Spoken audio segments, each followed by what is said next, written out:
Mel Gibson is someone that I love to discuss here on the channel. He's someone that's been exposing the Epstein files and evil Hollywood for years, letting everyone know what was going on, to fall on deaf ears until now. He's also the producer behind one of the most controversial films of all time, Passion of the Christ. And this is a film that I actually did not watch when it originally launched, but having dove into recently his exposing of the files and exposing of Hollywood, I actually went and watched The Passion of the Christ. And I have to say, this is an intense film, and there's a lot going on behind the scenes. In today's video, we're gonna be breaking down everything that went into the creating of the film, all the secret messages that you probably missed, and we're gonna do that with Mel Gibson in mind, knowing the type of producer that he is, the type of man that he is, and how he does not fear exposing the truth. So grab your coffee or tea, and let's dive into The Passion of the Christ and all of the controversy that came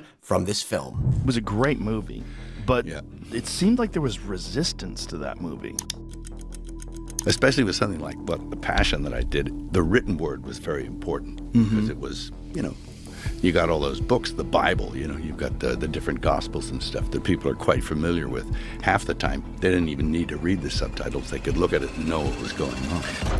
On January 9th, 2025, filmmaker Mel Gibson sat down with Joe Rogan and revealed what 20 years of audiences had completely overlooked about the most controversial religious film ever made. What Mel Gibson said in that room didn't just surprise Joe Rogan, it forced millions of people to rethink a film they thought they already understood. Now, it's also worth noting that this is a film that was not backed by Hollywood.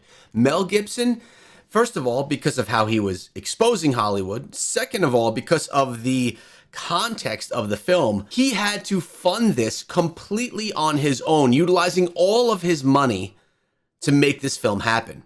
His entire financial security was reliant on the success of this film.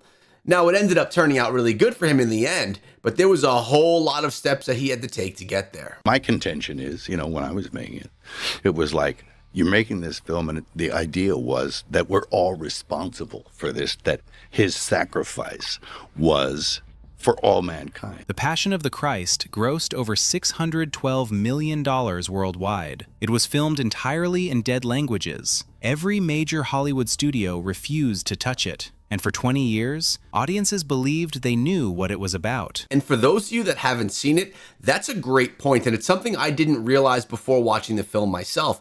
It is not in English. You need to literally read the entire film, which is typically not something that I enjoy. But he mentioned that throughout the film, you actually don't even need to read the captions because you could tell what's being said. You could feel what's being said from the faces and expressions of all of the actors within the film. That's how well it was done.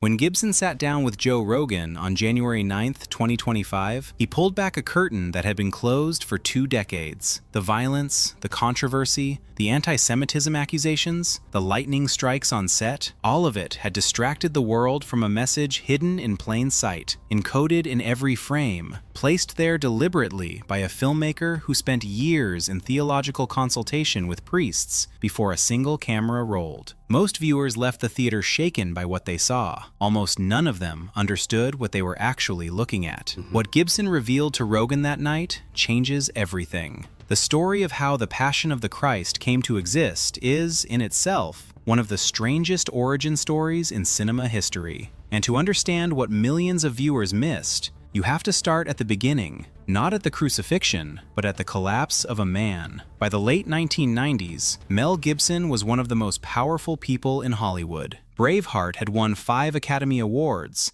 including Best Picture and Best Director. He was commanding tens of millions of dollars per film. He was, by every external measure, at the peak of his profession. We need to remember, before people, society, Hollywood looked down upon him as if he were a crazy person because of the exposing of Hollywood that he was doing that no one believed.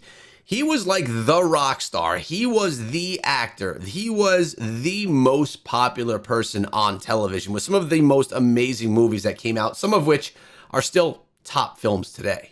That's often something that people forget because of their thoughts on him now. Gibson has spoken openly, including on the Rogan episode, about the emptiness he felt during those years. The alcohol, the addiction, the sense that the rewards of Hollywood success were somehow accelerating an internal collapse, rather than preventing it. He has described appealing to a power outside himself as the thing that saved his life. "I don't think it's any secret that I'm flawed in my nature," he told Rogan. "Having been born an alcoholic, I did drugs, I did alcohol, and there was nothing that could stop me from doing that. That I was able to appeal to something beyond myself helped me stop. Out of that crisis came an obsession." Gibson began studying the final 12 hours of Jesus Christ's life with the intensity of a detective on a cold case. He consulted theologians. He read the 4 canonical Gospels in their original languages. And then he discovered a text that would change the entire architecture of the film he was about to build. The book was called The Dolorous Passion of Our Lord Jesus Christ, published in 1833. It is a written account of the detailed mystical visions of Blessed Anne Catherine Emmerich, a German Augustinian nun who lived from 1774 to 1824. Emmerich, recognized as a mystic by the Catholic Church, reported experiencing vivid, granular visions of the crucifixion, events not recorded in Scripture, sensory details that no historian had documented, emotional states of the figures present that the Gospels never described. Gibson later said he came across the Emmerich text almost by accident. He treated the discovery as a sign. Father John Bartunek, a young seminarian studying theology in Rome when Gibson arrived to film, ended up embedded with the production for 2 years. He was on set daily. He accompanied Gibson through post-production. He later wrote a book, Inside the Passion, specifically because, as he put it, there was so much written about the film and so much talked about that he felt the real story of what Gibson was building had been completely buried. Now, it's clear that a ton of research went into the making of this film, but Mel Gibson was criticized about how the film was not actually factual to what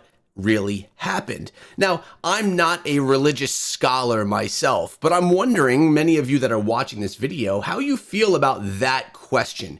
Do you think that the Passion of the Christ was along the proper lines of Scripture, or do you think it was dramatized for the movie? Let me know in the comments below, because I'd like to continue that conversation. The filming took place in the Italian towns of Matera and Krakow, ancient, austere settlements of pale stone that doubled with eerie accuracy for first-century Jerusalem. Walk those streets today, and the resemblance is still disquieting. The light falls the same way. The stone absorbs heat and radiates it back in waves. During production, the cast and crew worked in temperatures that regularly exceeded 100 degrees, in full-period costume, on uneven terrain. Latin Mass was celebrated every single morning before shooting began. Gibson attended without exception. Something was happening on that set that went beyond filmmaking. The production was approaching what Gibson believed was sacred territory, and he had designed every frame of the film accordingly. Here is where the story shifts, because when Gibson told Joe Rogan that audiences had missed the point, he wasn't being falsely modest. He was being technically precise. The single greatest misunderstanding of the Passion of the Christ, the one that generated most of the controversy, most of the theological debate, and most of the hostile critical reviews, was this: people thought the violence was the point. It was not the point. The violence was the language. Gibson explained to Rogan that the graphic brutality of the film was never intended to shock audiences into reverence. Now, I will say, the graphic integrity of this film was absolutely insane. It's probably one of the more brutal films that I've seen. The amount of brutality that the main character had to endure throughout this film was, for many people, I would say unwatchable. But it's depicting what, in Mel Gibson's eyes, actually happened. It was designed to communicate something that words, even the words of the 4 gospel writers, could not adequately convey. The film, he said, was built around a question that had haunted him personally. What did it actually cost? Film is visceral, Gibson said during an earlier interview around the film's release. It has the power to draw you in and have you experience something on an emotional level that you may not be able to logically explain. The suffering depicted on screen is not a torture record. It is, according to Gibson and the theological framework he built the film around, a visual representation of what sin does to a human soul. Every wound, every cut, every blow. Each one represents not a Roman soldier's cruelty, but the accumulated weight of human failing across all of time. Father Bartunek put it plainly: the violence is what sin looks like from the inside. It destroys, it disfigures, It makes something beautiful unrecognizable. Most critics reviewed a war film. They were watching something else entirely. Gibson didn't stop at one encoded message. He built the film as a theological document, and almost no one read it that way. Consider the figure of Satan. Throughout the film, the devil appears as an androgynous, pale, almost beautiful figure, played by Italian actress Rosalinda Celentano. No horns, no conventional darkness, an unsettling, calm, watching presence. Now, I wouldn't go as far as saying a beautiful presence. I actually found the character and the child that she carries around to be quite disturbing looking. But I do like how the devil was depicted in this versus what we typically think of as a devil character. Gibson made this choice deliberately. Evil, in his framework, is not ugly. It is a corruption of beauty. It presents itself as reasonable, as calm, as almost loving. The horror is not in the appearance. The horror is in what lies beneath. And then there is the scene that generated the most confusion, the one that audiences and critics couldn't make sense of. During the flagellation sequence, one of the most difficult scenes in the film to watch, Satan suddenly appears carrying a child. The child is distorted, wrong-looking, ugly in a way that is hard to define. The image appears for only moments before the film cuts back to the torture of Jesus. Audiences were baffled. Critics called it bizarre. A number of reviewers dismissed it as a directorial misstep. It was none of those things. According to Father Bartunek, who asked Gibson directly, the image is an intentional inversion of the Madonna and Child, one of the most recognizable symbols in Christian art. In Christian iconography, the Madonna cradling the infant Christ represents the origin of redemption, the love of a mother. Gibson reversed the image deliberately. Satan holding that misshapen child represents the anti-church, the future persecution of the body of Christ. The child is ugly, Bartunek explained, because evil is a deformation of good. The stroking of Satan's face by the child is a perversion of the tenderness between a mother and an infant. And the timing of the image, appearing precisely as Jesus is being scourged on his chest, is not accidental. It appears at the moment of maximum suffering to show Satan flaunting his plan in the face of the sacrifice meant to undo it. Gibson placed this image in the film and then said almost nothing about it publicly. For 20 years, it sat there, waiting for someone to ask. The second layer runs deeper. Notice something about Satan's position throughout the film. Gibson gave Father Bartunek very specific direction about this. In every scene of aggression toward Jesus, the arrest, the beating, the trial, the crucifixion itself, Satan is never in the foreground. Satan is always in the background, moving, watching, present but not principal. This was a theological statement about the nature of evil. I love the breakdown here, how they're just telling us all of the thought process and all of the detail that went to every single element of acting throughout this. When you're watching, you have no idea that it was so precisely structured by Mel Gibson. And I have to say, it's actually impressive. Gibson's belief, encoded into the blocking and framing of the film, is that evil does not act directly. It motivates. It moves behind the scenes. The cruelty on screen is human. The engine behind it is something else. Always partially visible, always receding, always operative. Most viewers watched the human drama in the foreground and never registered the figure consistently positioned behind it. There is something quietly devastating about realizing that. An entire film's thesis expressed through camera placement, and almost no one caught it. The data was clear. The implications were anything but. Now consider the languages. Every studio in Hollywood told Gibson the same thing. You cannot make a film in Aramaic, Latin, and Hebrew. Nobody will watch it. It will be incomprehensible. Gibson was told this so many times, and by so many people, that he has described it as something close to a consensus. This is a film about something that nobody wants to touch, he said during production, shot in 2 dead languages. He was actually wrong about the count. There are 3 ancient languages in the film, but the point stands. What Gibson understood, and what most critics missed, is that the language choice is not an authenticity gimmick. It is a theological decision. When you don't understand the words being spoken, you are forced to read faces. You watch bodies. You feel emotion rather than process information. And this is true. When I first started watching the film myself, I was like, oh, this has got subtitles throughout the entire thing. I typically don't like that. It's just less enjoyable for me. And I may have enjoyed the film more if it were in English. If they were to bring out an English version, I probably would have preferred to watch that one. But I still watched the entirety of the film, enjoyed the entirety of the film, and found the entire thing to be very powerful, even with subtitles throughout, me not understanding a lick of what they said. Gibson wanted the audience to experience the crucifixion rather than follow it as a narrative. He wanted the familiar story to become unfamiliar, strange, present tense. By stripping away comprehensible language, he stripped away the distance that familiarity creates. The audience that had heard the Easter story dozens of times, that had sat through homilies and Sunday school lessons and passion plays, could not fall back on the comfortable knowledge of how the story ends. They were placed inside it. Without a language to anchor them, they were reduced to witnesses. No studio executive in Hollywood would have sanctioned that choice. That's precisely why Gibson funded the entire production himself, $30 million of his own money, with no outside backing. That's not the only reason. One, he did want that creative freedom, and you only have that if you're funding the project yourself. But also, no studios wanted to fund it. This was an unwanted film, doomed for failure. No one believed this would be a success, but it was.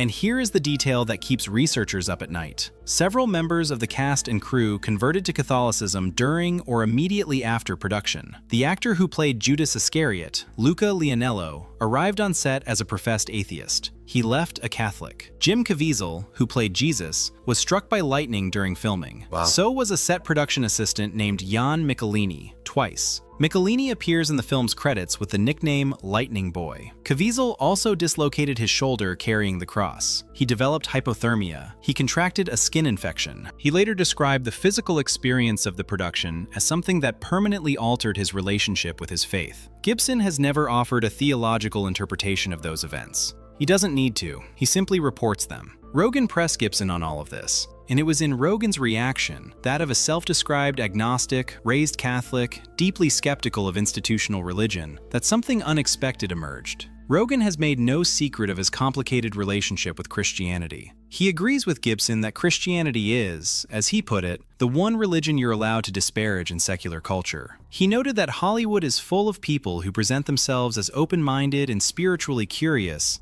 yet treat Christian faith as uniquely retrograde, as something associated, in his words, with white, male, colonialism, whatever it represents. What visibly unsettled Rogan during the conversation was not the supernatural claims, it was the historical ones. Gibson told Rogan that he regards the Gospels as verifiable history, not metaphor, not useful mythology, history. He pointed to the extra-biblical accounts of Jesus, the references in Tacitus, in Josephus, in the correspondence of Pliny the Younger, as a foundation that goes beyond religious faith. And then he made a point that Rogan sat with in visible silence. Every single one of the apostles, Gibson said, died rather than deny their belief. Not one recanted.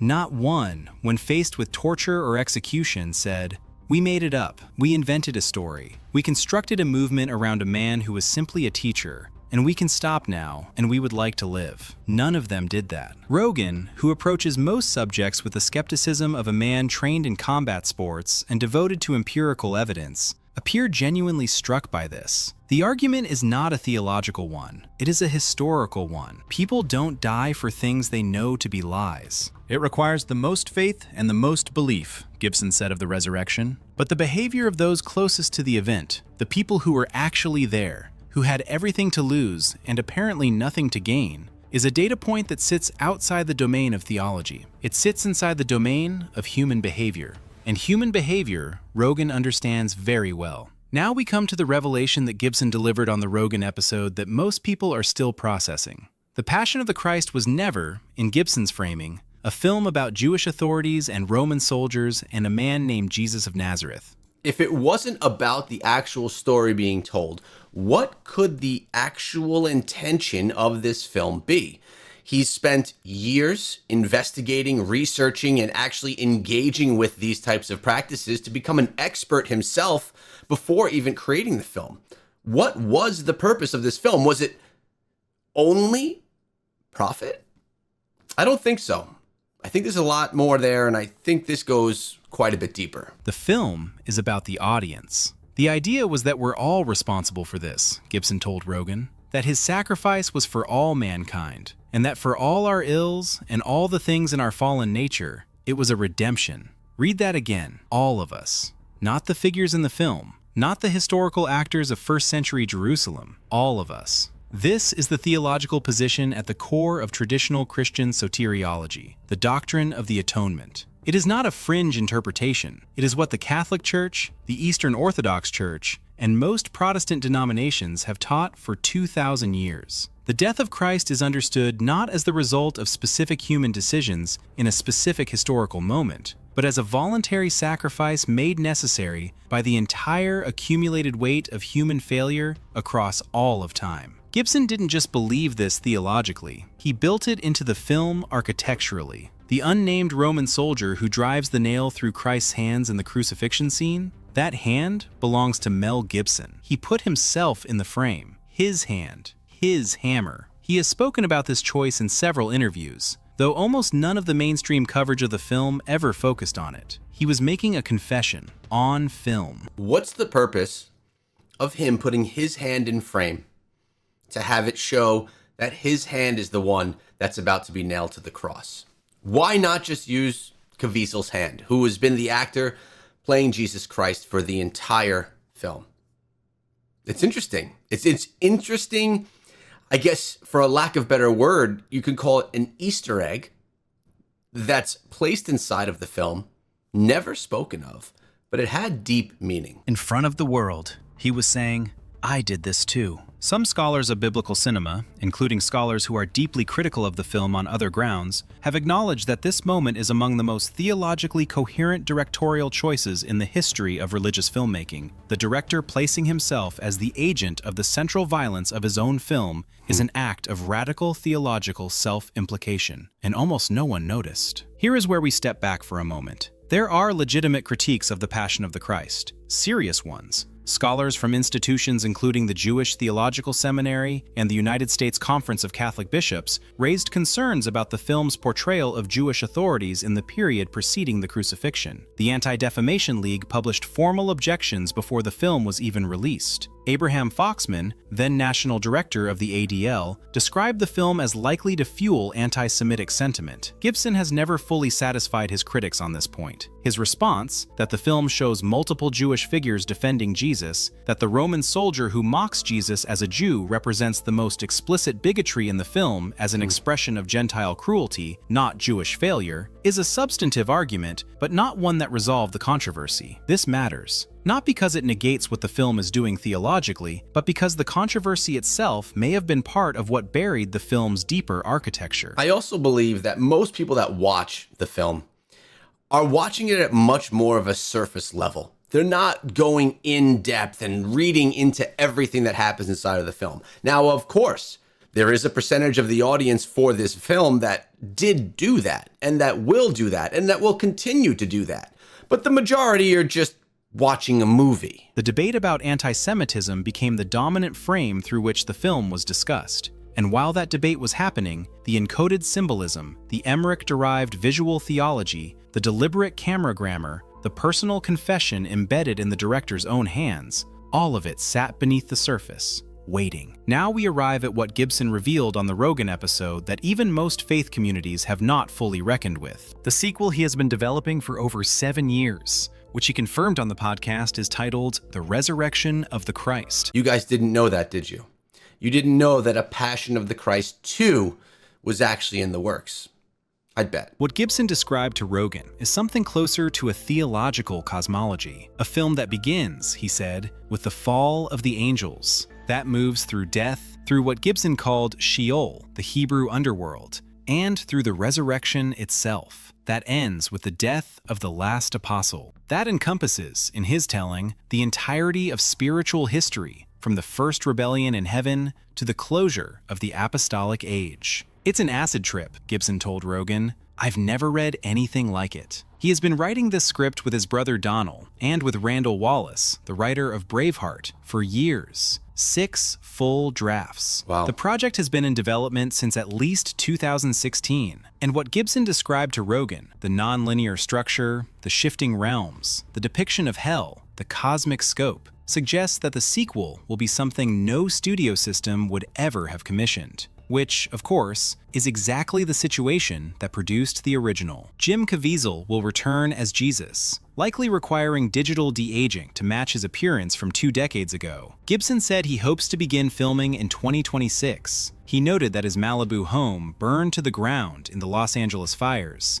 while he was sitting in that Austin studio talking to Joe Rogan. He learned about it during the recording. He finished the interview anyway. What does it mean, all of this, taken together? One interpretation: Gibson is simply a sincere Catholic filmmaker who built a film according to his faith, whose theological decisions went unrecognized because the surrounding controversy consumed all available oxygen. A second interpretation, one that some theologians and film scholars have circled without quite landing on: The Passion of the Christ is the most theologically ambitious piece of religious art produced by Hollywood in the modern era, deliberately constructed as a 2-hour meditation that operates on multiple, simultaneous levels, most of which are invisible to viewers who approach it as a film rather than as a document. A third interpretation, the one that Gibson himself seems to believe and that his conversation with Rogan returned to repeatedly, is that the film was not entirely his idea, that the discovery of the Emmerich text felt like a summons,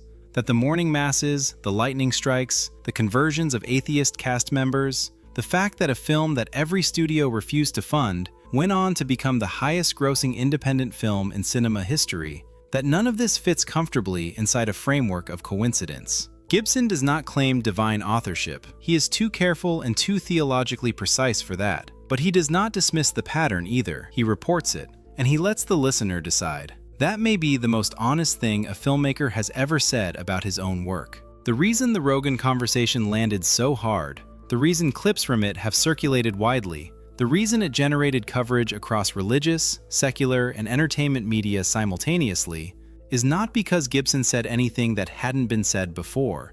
The theology is ancient, the symbolism has been written about by scholars, the behind-the-scenes facts have been documented. The reason it landed is Rogan himself. Rogan is not a Christian apologist. He is not a faith communicator. He is a skeptic who built his platform on relentlessly questioning received wisdom in science, in politics, in medicine, in sport. When someone with that profile sits across from Mel Gibson and goes quiet, genuinely quiet, not podcast quiet, but actually quiet, and says, "I never thought about it that way," something passes between them that the audience can feel. What nobody missed, in the end, is the emotion.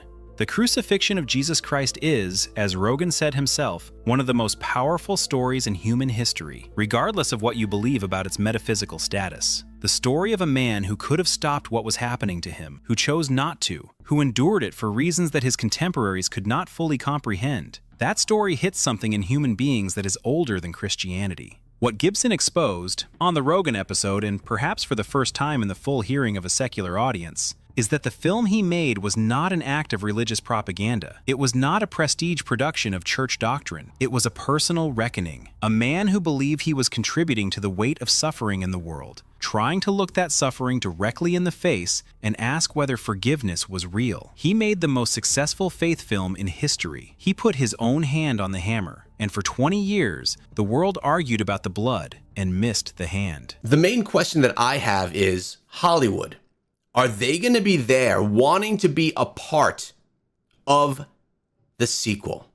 Are they going to want to fund this? Are they going to want to produce this? Or is this something that Mel Gibson, yet again, is going to have to fund and produce absolutely on his own? I want to thank you guys for sticking around until the end of the video. Please subscribe if you enjoyed. And if you want to check out the full video, of course, I've linked it down below. And if you want to dive a little bit deeper into the Mel Gibson story, I covered it right here in this video, which I would love if you checked out. I'll see you guys over there.